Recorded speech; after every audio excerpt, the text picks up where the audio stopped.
नमस्कार मित्रांनो, सुस्वागतम घरोघरी मातीच्या चुली या मालिकेच्या आजच्या भागामध्ये मित्रांनो आता ऐश्वर्याचं जे नाटक सुरू असतं ऋषिकेश बरोबर लग्न करण्याची आणि ते सगळं काही तिची आता तयारी सुरू असते। आज तर मेहंदीचा कार्यक्रम असतो आणि तेवढ्यात तेथे नाना येतात।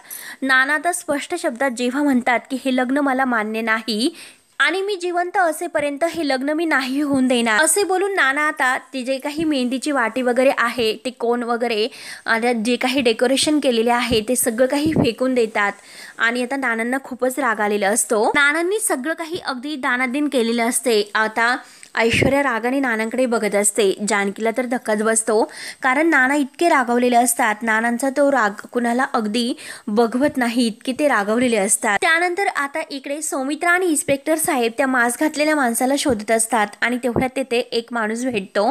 तर इन्स्पेक्टर साहेब त्याला विचारतो की तू बघितलं होतंस का त्या म्हणजे मास्क वगैरे घातलेल्या त्या माणसाला? तेव्हा तो आता माणूस म्हणत असतो की हो हो मी बघितलं होतं। त्याने अगदी डोक्यामध्ये काळी हॅट घातलेली होती, काळा कोट आणि तोंडाला मास्क लावलेला होता। मी त्याला चांगलंच बघितलं कारण जेव्हा मला गाडीच्या ब्रेकचा आवाज आला आणि मला असं वाटलं की ॲक्सिडेंट झाला की काय, म्हणून हातातील सर्व काम सोडून मी इथे आलो होतो। त्यावर आता सौमित्र विचारतो की आणखीन तुम्ही काय काय बघितलं आहे? तर आता तो माणूस सर्व सांगायला सुरुवात करतो की हे बघा जेव्हा मी इथे आलो आणि हे बघा एकतर त्याचं आजूबाजूला लक्ष सुद्धा नव्हते, तो धावत अगदी जात होता आणि धावत जात असताना मला त्याचा धक्का लागला आणि तो खाली पडला। तेव्हा मात्र आता ह्या माणसाने जेव्हा त्याला त्याचा धक्का लागलेला असतो तर ते आता सर्व सांगितलेले असते त्यावेळेस जो घडलेला प्रकार आहे। तर तो माणूस आता त्या मास्क घातलेल्या माणसाला म्हणलेला असतो की तुला दिसत नाही का, व्यवस्थित चालता येत नाही का बघून, आणि त्यावेळेस त्याच्या हाताला सुद्धा जखम झालेली असते आणि तो जखम बघून तसाच घाईने रिक्षामध्ये बसतो आणि तिथून निघून जातो। हा सर्व घडलेला प्रकार तो आता इन्स्पेक्टर साहेब आणि सौमित्र यांना सांगतो आणि हे तेव्हा तो सांगायला सुरुवात करतो की जेव्हा त्याच्या हातातून रक्त येत होते तेव्हा त्याच्या तोंडातून एक असा विचित्र आवाज आला होता। म्हणजे साहेब हे बघा मशीन चालू होते ना तर त्यावेळेस जसा आवाज होतो अगदी सेम तसा आवाज। सौमित्र म्हणतो की हे कसं शक्य आहे? तेव्हा आता लगेच म्हणजे एक मिनिट, आता जे काही त्या माणसाने सांगितलेले आहे तर त्या सगळ्याचा विचार करून मात्र आता लगेच सौमित्र म्हणतो की म्हणजे तो अगदी खाली पडला, तुमचा त्याला धक्का लागला आणि त्याच वेळेस त्याच्या हाताला जखम झाली, त्यातून रक्त येत होते आणि हे तेव्हा आता माणूस म्हणतो की हो कारण त्याच्या हाताला जखम झाली आणि त्याच्या हातातून रक्त हे खाली सुद्धा पडले होते, मी स्वतः माझ्या डोळ्यांनी सुद्धा बघितले। आणि त्यानंतर तो रिक्षामध्ये बसून गेला। तर इन्स्पेक्टर साहेब म्हणतात की बरं त्या रिक्षाचा नंबर तुला माहिती आहे का? बघितला असेल तर तू नक्की आम्हाला तो सांग, म्हणजे तो माणूस रिक्षातून कुठे विचारला हे आपल्याला नक्की सांगता येईल आणि तो रिक्षावाला आपल्याला सर्व काही सांगेल। त्यावर आता जो माणूस सांगत आहे तर तो म्हणतो की नाही साहेब नाही, हे मला रिक्षाचा नंबर नाही सांगता येणार, त्याच्या हाताला लागले होते हे मात्र नक्की आहे आणि त्या मशीन सारखे विचित्र आवाज हे त्याच्या तोंडातून निघत होते हे सुद्धा नक्की, आणि त्याच्या तोंडातून ते निघणारे मशीन सारखे आवाज यामुळे माझ्या चांगलंच लक्षात आहे, म्हणून मी तुम्हाला हे सर्व सांगतो। त्यावर आता लगेच सौमित्र आता विचारतो की मला एक गोष्ट सांगा की त्याच्या हातावर कशावर काही कुठली खून होती का, म्हणजे काही टॅटू वगैरे मानेवर हातावर काही? तर आता हा माणूस सांगतो की नाही साहेब, हे सगळं इतकं पटापट घडलं की मला हे सगळं बघायला वेळच मिळालेला नाही कारण तो माणूस खूप असा जोरात पळत होता। तेव्हा आता इन्स्पेक्टर साहेब म्हणतात की ठीक आहे, गरज लागल्यानंतर आम्ही तुम्हाला नक्की फोन करू। त्यानंतर मात्र आता लगेच नाना हे रूम मध्ये आलेले असतात आणि रूम मध्ये आल्यानंतर मात्र सुमित्रा म्हणते की अहो काय काय हाताला काय लागले इतके आणि ती जखम किती चिघळलेली आहे? कारण आता मित्रांनो असा संशय आहे मास्कमॅन माणूस जो आहे तर नक्की नाना असतील कारण नानांच्या हाताला सुद्धा जखम झालेली असते आणि सुमित्रा त्याबद्दल आता जखमेबद्दल विचारत असते। स्वतःची काळजी घ्या, अहो किती राग हा, स्वतःच्या जखमेकडे सुद्धा तुमचं लक्ष नाही, ती जखम चिघळलेली आहे। तेव्हा आता नाना म्हणतात की हे बघ मला स्वतःची पर्वा नाही, जे व्हायचं असेल ते होऊन दे, परंतु हे लग्न मला मान्य नाही। अगं हे बघ ह्या जखमा जे काही आहे ना तर त्या एक वेळेस अगदी सरळ असतात परंतु तुम्ही मात्र अगदी ठरवून ज्या जखमा माझ्या मनाला देतात ना, हे सगळं सहन करण्याच्या पलीकडे आहे. त्यावर आता सुमित्रा म्हणते की हे बघा मी तुमच्या पाया पडते, परंतु असं जिव्हारी लागण्यासारखं तुम्ही बोलू नका. तर नाना म्हणतात की हे बघा तुमचं हे जे वागणं आहे तर ते माझ्या किती जिव्हारी लागले असेल याचा कधी तुम्ही विचार केलास का? ही ऐश्वर्या त्या ऋषिकेश बरोबर लग्न करते, म्हणजे तिकडे ती ऐश्वर्या आणि ऋषिकेशच्या लग्नात आपण अक्षता टाकायच्यात का आणि हे सर्व बघत राहायचं का? आणि काय ग जानकी आणि ऋषिकेशचा विचार केलास का तू? त्यांच्या संसारावर काय तुळशीपत्र ठेवायचं का? अगं सुमित्रा काय काय बोलतेस तू? कसा हा सर्व विचार करता? मी किती दिवस झाले तसा घरात नाही, परंतु तुम्ही मात्र या घरात सगळ्यांची वाट लावली. ऐश्वर्या आपला आणि समाजाचा काहीही विचार नाही करत, आपण सुद्धा तेच करायचं का? मेंढरासारखं तिच्याच मागे धावत राहायचं का? एक गोष्ट लक्षात घे, अगं सारंग आपल्या पोटचा मुलगा होता, त्याचा विचार त्या ऐश्वर्याने केलेला नाही, आपल्याला सुद्धा त्याचा विचार करायला पाहिजे. तेव्हा आता सुमित्रा म्हणते की हो आहो आम्ही सारंगचाच विचार करतोय. तर नाना म्हणतात की असा विचार करतात का तुम्ही सारंगचा? मला एक गोष्ट सांगा, ह्या फालतू गोष्टी करतात आणि ह्या सर्व गोष्टी करण्यामध्ये तुम्ही सारंगचा कसा विचार करतात बरं? तेव्हा आता सुमित्रा सांगायला सुरुवात करणार की अहो शांत व्हा आपला सारंग. आणि तेवढ्यात तेथे आजी येते. आजी लगेच म्हणते की थांब सुमित्रा. तर नाना आणि सुमित्रा लगेच आजीकडे बघायला सुरुवात करते आणि हे बघ सुमित्रा तू शांत हो, मी जावई बापूंना सगळं काही समजावून सांगते की आपण हे सर्व का करतो ते. तेव्हा आता आजी लगेच नानांना म्हणते की हे बघा जावई बापू, सारंगचा अंश आहे तर तो त्या ऐश्वर्याच्या पोटात वाढतो, ही गोष्ट तर खरी आहे ना? तेव्हा नाना म्हणतात की हो मग काय. तर आता आजी म्हणते की हे बघा अशी अवस्थेत आता तिचं हे लग्न झाले नाही आणि ती जर या घरातून निघून गेली तर ती ऐश्वर्या बाळाला तर जन्म देणार नाही, परंतु दुसऱ्या कुणाशी तरी ती लग्न करेल आणि मोकळी सुद्धा होईल. हे सगळं तुम्हाला पटते का? तर नाना रागाने विचारतात की हे सर्व तुम्हाला कोणी सांगितलं? ऐश्वर्या नाही का? तेव्हा आता लगेच आणि तिच्या ह्या धमक्यांना तुम्ही घाबरलात का? तर आजी लगेच म्हणते की म्हणजे आम्ही तुम्हाला जे सांगतो ते तुम्हाला ऐकूनच घ्यायचे नाही का? तेव्हा आता लगेच नाना म्हणतात की हो मला कुणाचंही काही ऐकून घ्यायचे नाही. त्या मूर्ख मुलीने जर आपल्याला अशी पोकळ धमकी दिली असेल तर आपण तिच्या धमक्यांना घाबरायचे का? आणि हे बघा आपण घाबरायचे नाही, आपण जर घाबरलं तर ते योग्य नाही हे लक्षात घ्या. त्यावर आता आजी विचारते की अहो मग तुम्हीच सांगा की आपण यानंतर काय करायचे ते? म्हणजे सारंगचा वंश तिच्या पोटामध्ये वाढत असताना आपण तिला बाहेर जाऊन द्यायचे का? माझं काय म्हणणं आहे की तिचं जर लग्न झालं तर त्या निमित्ताने ती तर या घरामध्ये राहीलच ना, आणि सारंगचं बाळ आता आपल्या घरामध्ये राहील आणि त्याचा वंश सुद्धा आपल्या घरामध्ये वाढेल. ह्यामुळे असं होईल आणि सारंगच्या आठवणी सुद्धा आपल्या घरात राहतील आणि तिच्या बाळाच्या रूपाने सारंगच परत आपल्या घरामध्ये जन्म घेईल आणि आपला सारंगच आपल्यामध्ये वावरतोय असं आपल्याला सुद्धा वाटेल. आणि हे बघा जावई बाप्पू, आता तुम्हाला समजते का मी काय बोलते ते? सुमित्रा आता आजीकडे बघत असते, कारण ऐश्वर्या आता प्रेग्नेंट नाही हे सुमित्राला माहिती असते. तेव्हा आता नाना म्हणतात की हे बघा मला कोणीही आता समजू नका. त्यावर आता सुमित्रा म्हणते की हे बघा हा विषय आता बाजूला ठेवा आणि तुम्ही इकडे बसा बरं, मी तुमच्या हाताला एकदा मलम लावून देते. तेव्हा आता नाना म्हणतात की हे बघा त्याची काही गरज नाही, मी माझं बघेल. आणि मी तुम्हाला पुन्हा एकदा सांगतो की जानकी आणि ऋषिकेशचा संसार मोडून त्या ऐश्वर्याबरोबर लग्न करण्याची मी परवानगी तुम्हाला नाही देणार. तेव्हा आता सुमित्रा आता नानांकडे बघत असते आणि आजी मात्र अगदी रागाने नानांकडे पाहत असते. त्यानंतर आता इकडे बाहेर ऐश्वर्या रागाने ऋषिकेश जवळ येते आणि ऋषिकेशच्या हाताला हात धरून म्हणते की आत्ता ताबडतोब माझ्या रूममध्ये या, मला तुमच्याशी बोलायचं आहे. तेव्हा आता ऋषिकेश रागाने तिला म्हणतो की माझा हात सोड. तेव्हा आता ऐश्वर्या रागाने ऋषिकेशकडे बघते आणि म्हणते की जानकीची आई तुम्हाला हवी आहे ना, मग मी तुम्हाला जे सांगते ते ऐकावंच लागेल. सर्वजण आता ह्या ऐश्वर्याकडे रागाने बघत असतात. तेव्हा मात्र आता लगेच ऐश्वर्या सगळ्यांच्या समोर तेथून रूममध्ये निघून येते. आता लगेच जानकी ऋषिकेशकडे बघत असते आणि ऋषिकेश जानकीकडे. आता काही न बोलता ऋषिकेश ऐश्वर्याच्या मागे रूममध्ये येतो आणि आता रूममध्ये आल्यानंतर ऐश्वर्या रागाने दरवाजा लावून घेते. ऋषिकेश विचारतो की ऐश्वर्या हा सगळा काय प्रकार आहे? यापुढे मी काय करायचं आणि काय करायचं नाही हे ठरवणारी तू कोण आहे? तेव्हा आता ऐश्वर्या लगेच म्हणते की तुमची होणारी बायको. आणि हे बघा माझ्यावर आवाज चढवण्यापेक्षा तुम्ही 100 वेळा अगदी अगोदर विचार करायचा आणि मग माझ्यावर आवाज चढवायचा. वाटेल तसे माझ्याशी बोलायचं नाही. तुमच्या वडिलांनी सगळ्यांच्या समोर माझी लाज काढली, मी काही रस्त्यावर पडलेली आहे का? तेव्हा आता ऋषिकेश खूप ओरडतो, तुला म्हणजे जे काही तू वागते ना ते वागणं अगोदर बदल, कारण तुझ्या वागण्याचा सगळ्यांना राग येतो. स्वतःला सुधार अगोदर. पण नाही, तू कधीही सुधारणार नाही. जे काही करायचे नाही त्याच गोष्टी तुला करायच्या असतात, हो की नाही? नको तेच करत असते. तेव्हा आता ऐश्वर्या म्हणते की मी नको ते नाही करत, मला शेवटी जे हवं आहे तेच मी करते आणि जे मला हवं असतं तर ते कोणत्याही परिस्थितीत मी मिळवते, हे तुम्हाला कळले ना. आणि आता चुटकी वाजत म्हणते की मी तुम्हाला दाखवूनच देते की कसं मी हे सर्व मिळवणार म्हणून.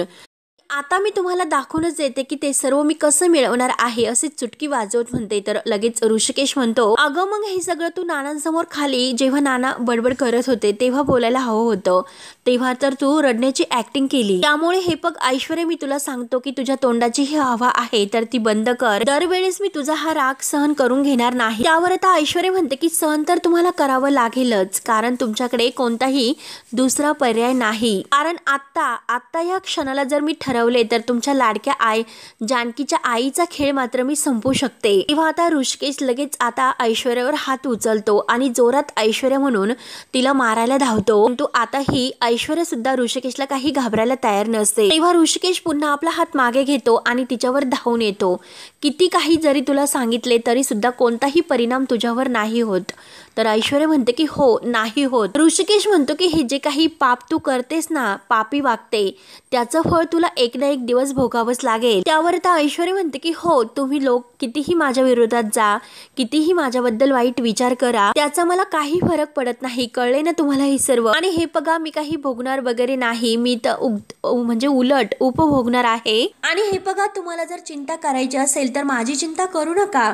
अहो, तुमच्या त्या लाडक्या जानकीची चिंता करा, कारण त्या जानकीने फक्त आजपर्यंत माझ्या वाटेत कडवट आणि दुःखाचीच फळं टाकलेली आहेत. त्यामुळे आता मात्र ही ऐश्वर्या शांत बसणार नाही. ही ऐश्वर्या तिच्या अगदी त्या आयुष्यामध्ये दुःखाची वादळ आणणार म्हणजे आणणारच. आणि हे बघा ऋषिकेश, आज मी तुम्हाला धमकावते की जर हे लग्न झाले नाही तर मात्र तुमच्या त्या लाडक्या जानकीची आई आहे ना, ती मात्र कायमची आता संपेल. ही काळ्या दगडावरची रेग असेल, ती पण पांढरी रेग असेल. त्यामुळे जा लगेच आणि जाऊन तुमच्या बापाला समजावा. तर लगेच आता ऋषिकेश जोरात ऐश्वर्या असं ओरडतो. तर ऐश्वर्या म्हणते की जा आणि तुमच्या बापाला जाऊन समजावा, कन्व्हिन्स करा त्याला. कितीही काही झाले तरी हे लग्न होणार म्हणजे होणारच. ही जबाबदारी ऋषिकेश फक्त आणि फक्त तुमची असेल. तर आता ऋषिकेश रागाने म्हणतो की ऐश्वर्या, हे बघ, हे लग्न फक्त तुला हवं आहे, बाकी कुणालाही नाही. त्यामुळे जर तुला नानांना कन्व्हिन्स करायचं असेल तर तुझे तू करू शकते, बाकी कोणीही नाही. त्यावर आता लगेच ऐश्वर्या म्हणते की मला तर असं वाटतं की तुम्हाला तुमच्या एक्स बायकोची काही चिंता काळजी नाहीच. जर तुम्हाला तिची काळजी असते तर तुम्ही पुढे बोलण्याची हिंमत केलीच नसती. मी तुम्हाला आत्ताच सांगितलं की जर हे लग्न झाले नाही तर जानकीची आई नाही वाचणार, मी तिला संपून टाकेन. त्यामुळे ठरवा तुमचं, तुम्ही काय करायचे आहे ते. आणि तेव्हा ऐश्वर्या तिथून जायला दरवाजा उघडते, परंतु जानकी मात्र आता दरवाजात असते आणि यांचं बोलणं ऐकत असते. तर ऐश्वर्या लगेच म्हणते की काय ग, आमचं बोलणं चोरून ऐकत होती ना? कारण माझी जी सवय आहे तर ती तुला सुद्धा लागली वाटतं. हरकत नाही, जा आणि विचार तुझ्या नवऱ्याला काय आहे ते. तर आता जानकी आतमध्ये येते आणि ऋषिकेशला विचारते की ती ऐश्वर्या काय बोलली. तिने मला धमकावले, म्हणजे जर मी तिच्याशी लग्न केले नाही तर तुझ्या आईला कायमचं संपवेल, असे तिने मला धमकी दिली. तेव्हा जानकीला धक्का बसतो. जानकी म्हणते की त्या ऐश्वर्याच्या धमक्या आणि माज जरा जास्तच वाढत चाललेला आहे. फक्त योग्य वेळ येण्याची मी वाट बघत आहे. नाही तिच्या त्या धमक्यांना आणि तिच्या माज मी उतरवला तर मी सुद्धा नावाची जानकी नाही. ऋषिकेश जानकीला समजावतो की जानकी, हे बघ, ती ऐश्वर्या काही करू शकत नाही, तू अगोदर शांत हो. मला फक्त आता तिने नानांना कन्व्हिन्स करण्यासाठी सांगितलेले आहे. तेव्हा आता जानकी म्हणते की काय बोलता ऋषिकेश, परंतु नानांना कसं समजवायचं. त्यावर आता ऋषिकेश म्हणतो की हे बघ जानकी, तू टेन्शन घेऊ नको, आपण नानांशी बोलू, त्यांना व्यवस्थित समजावून सांगू, त्याशिवाय आपल्याकडे कोणताही पर्याय नाही. तर जानकी म्हणते की ऋषिकेश, अहो आपण कसं नानांना समजवायचं, ऑलरेडी ते खूप दुखावलेले गेले आहेत आणि एकतर आपल्यामुळे सगळ्यांना खूप मनस्ताप झालेला सुद्धा आहे. त्यामुळे आपण त्यांचा विचार करायला हवा. आणि काय हो ऋषिकेश, तुम्हाला वाटतं का नाना ऐकून घेतील का? परंतु नाही ऋषिकेश, मला तर असं वाटतं की आपण हे नातं येथेच थांबायला हवं आणि हे बघा, आपण हे सगळं काही संपवून टाकू, कारण हा प्लॅन फक्त माझा आहे, तुमची यात काही चूक नाही. रागाच्या भरामध्ये नाना जर तुम्हाला काही बोलले तर ते मी नाही सहन करू शकत. त्यावर आता ऋषिकेश म्हणतो की जानकी, हे बघ, तू माझा विचार करू नकोस, जे काही आता बोलायचं आहे तर ते मला बोलून दे. नाना जरी मला बोलले तर मला काही फरक नाही पडत, परंतु एक गोष्ट मात्र लक्षात ठेव, हा प्लॅन आपल्याला आत्ता नाही संपवायचा. आणि हे बघ जानकी, आत्ता जर आपण येथे हा प्लॅन संपवला तर तिकडे तुझ्या आईचं आयुष्य संपवेल. तेव्हा आता जानकी खूप रडत असते, कारण आता कोणतेही पर्याय राहिलेले नसतात. तेव्हा ऋषिकेश तिला शांत हो म्हणून समजावतो. जानकी आणि ऋषिकेश दोघे आता टेन्शन मध्ये असतात. त्यानंतर आता जानकीला खुश करण्यासाठी ऋषिकेश तेथील मेहंदीचा कोन घेतो आणि जानकी जवळ येतो. जानकी बेडवर बसलेली असते तो तिच्या हाताला धरतो आणि तिच्या हातावर मेहंदी काढायला सुरुवात करतो. जानकी म्हणते की ऋषिकेश हे काय करतात. ऋषिकेश म्हणतो की हे बघ जानकी, माझं जिच्यावर सगळ्यात जास्त प्रेम आहे तिच्या हातावर माझ्या नावाची मेहंदी काढतो. आणि हे बघ जानकी, माझी पूर्ण खात्री आहे मी जी मेहंदी माझ्या हाताने काढलेली आहे ना ती सगळ्यात जास्त रंगणार आहे. तर ऋषिकेश प्रेमाने आता जानकीच्या हातावर मेहंदी काढतो. तर जानकी डोळे भरून आपल्या ऋषिकेशकडे बघत असते. मस्त आता ऋषिकेश हे नाव ऋषिकेशने तिच्या हातावर काढलेलं असतं. जानकी डोळे भरून आता ते नाव बघत असते. तिला खूप आनंद सुद्धा होतो आणि डोळ्यातून आनंद अश्रू सुद्धा येतात. मस्त आता त्या नावाकडे बघत ती त्याचा वास घेते आणि आपल्या डोळ्यातील पाणी पुसून आता ती खुश होत म्हणते की खरंच खूपच छान. तेव्हा आता ऋषिकेश म्हणतो की जानकी सर्व काही ठीक होईल, फक्त हिम्मत हारू नको. तुला माहिती आहे ना जानकी, हारणं सोपं आहे परंतु लढत राहणं हे खूप गरजेचं आहे. तेव्हा आता जानकी अगदी खुश होत म्हणते की हात नाही छोडना. तर ऋषिकेश म्हणतो की साथ नाही छोडना. म्हणून दोघे आता एकमेकांच्या मिठीत येतात आणि खूप खुश होतात आणि दोघे आता नानांकडे येतात नानांना समजवायला. त्यानंतर मात्र आता इकडे लताबाई आणि ती माया आहे तर तो गुंड त्यांना खायला आणून देतो आणि आता म्हणतो की हे तुमची सोय आणि गपचूप खाऊन घ्यायचं, जास्त शहाणपणा करायचं नाही. तेवढ्यात मात्र आता त्याच्या हाताला जखम झालेली असते आणि आता जेव्हा तो मास्कमॅन पळत असतो तर त्याच्या हाताला सुद्धा जखम झालेली असते. तेव्हा आता लताबाईचं लक्ष जाते. लताबाई त्या गुंडाला विचारते की तुमच्या हाताला काय लागले. तेव्हा आता तो गुंड लताबाईवरच ओरडतो की तुम्हाला त्याचं काय करायचं, जेवढं तुम्हाला सांगितलं तेवढंच करायचे आणि हे बघा तुम्हाला त्याचं काही घेणे देणे नाही, उगाच गप्पा करू नका आणि जर तुम्हाला काही लागले तर फक्त त्या चिठ्ठीवर लिहायचं आणि चिठ्ठी गुपचूप बाहेर टाकून द्यायची. आणि तेवढ्यात आता मायेने जे जानकीचं स्केच काढलेलं आहे लताबाईच्या सांगण्यावरून ते लताबाईच्या हातामध्ये असते. तर आता तो माणूस म्हणतो की त्या हातामध्ये काय आहे. लगेच तो लताबाईच्या हातातून तो कागद आहे तर तो स्केच कागद हिसकावून घेतो आणि आता तो बघत असतो. तर माया खूप घाबरते. माया खाली मान घालूनच बघत असते. तेव्हा तो गुंड आता खूपच ओरडतो आणि रागावून म्हणतो की तुम्ही मूर्ख आहात का, काय काढले तुम्ही हे कागदावर. ती वही तुम्हाला चित्र काढण्यासाठी दिलेली नाही, तुम्हाला काय हवं आणि काय नको हे सांगण्यासाठी दिलेली आहे. जर तुम्ही मला पुन्हा चित्र काढताना दिसला तर तुम्हाला हे सामान सुद्धा मिळणार नाही. तर लताबाई रडत म्हणते की अहो माझ्या मुलीचं चित्र आहे ते, मला तिची खूप आठवण येत होती म्हणून मी मायेला हे चित्र काढण्यासाठी सांगितले होते. तेव्हा आता तो गुंड म्हणतो की नको तेथे शहाणपणा करायचं नाही, ज्या वस्तू ज्या कामासाठी दिल्यात ना तर तेथेच त्याचा वापर करायचा आणि तोंड मात्र बंद ठेवायचं. असे बोलून तो लगेच आता ते चित्र फाडून टाकतो. तेव्हा मात्र आता तो चित्र फाडून लताबाईच्या अंगावर त्या चिटोऱ्या फेकून देतो. लताबाई आता खूप रडतच विचारते की अहो तुम्ही हे सर्व काय केले, माझ्या मुलीचं चित्र तुम्ही फाडले. म्हणून आता जानकी जानकी करत ती त्या चिटोऱ्या हातात घेते आणि खूप रडत असते. आणि तुझ्या चित्राच्या रूपाने तुझा चेहरा समोर येईल असं वाटलं होतं परंतु कसलं काय, माणसाने ते चित्र सुद्धा तुझं फाडून टाकलं ग.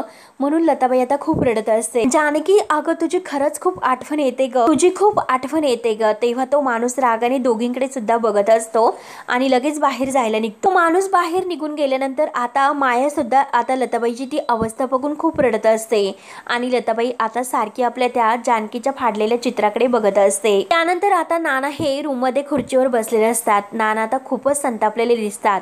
सुमित्रा आणि आजी शांत तेथे उभे असतात आणि तेवढ्या तेथे ऋषिकेश आणि जानकी आत येतात. आता सुमित्रा, ऋषिकेश आणि जानकी एकमेकांकडे बघत असतात. नानांचा तो रुद्र अवतार बघून आता जानकीला सुद्धा खूप भीती वाटते. तेव्हा आता नानांच्या हाताला जखम झालेली असते तरी सुद्धा नानांचं त्याकडे लक्ष नसते. ऋषिकेश आता बघतच असतो. तर जानकी म्हणते की नाना.